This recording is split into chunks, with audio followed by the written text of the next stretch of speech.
hanya demi meraih samanan qalila dunia, jabatan aya dinyana, Quran aya dina punyana, tapi hese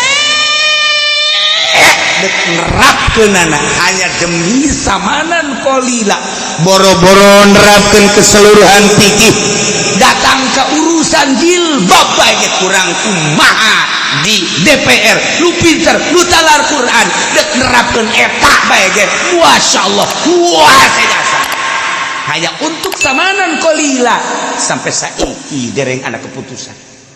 Hanya demi samanan qalila jabatan, hanya demi samanan qalila tahta, hanya demi samanan qalila wanita, hanya demi samanan qalila. Nah, dengan berbagai samanan qalila dunia ditinggalkan ayat ishtarau bi ayatillahi samanan qalila. Kajen tama batur mah DPR mah emang keur ngojai di neraka tama kos kitu mah. Ieu bae kiai nu di kampung ngaranna bae kiai salafi, tapi ka pendopo deui, ulah nyileuk ka dieu sia biasa bae. Aing kasinggung.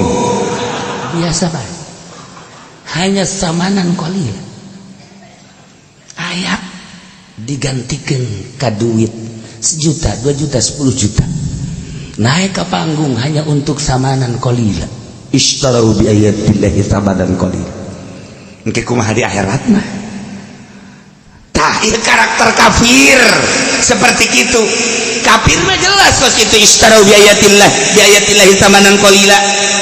Tapi urang kuari nu jekelan Al-Qur'anul Karim demi meraih samanan qalila, gereja kanda tangan bae peda aing jadi muih demi kelestarian muih daripada aing teh tanda tangan coplok jabatan wani aing mah kajen teuing kumaha ge demi samanan qalila kajen teuing di akhirat dibeuleum ge da kumaha jabatan aing keur bupati negara urang keur demokrasi aya agama sia agama ulama atuh Islam aya negara demokrasi beratan ke agama sia beratan ke negara sia ulah ngomong kos kitu cenah ieu mah pokona mah kami mendek tanda tangan bae karena kami mah jabatan bupati hanya demi samanan qalila jabatan bupati sabaraha taun sia ngajabat jadi bupati engke dibeuleum sia di neraka jahanam sabaraha halilan.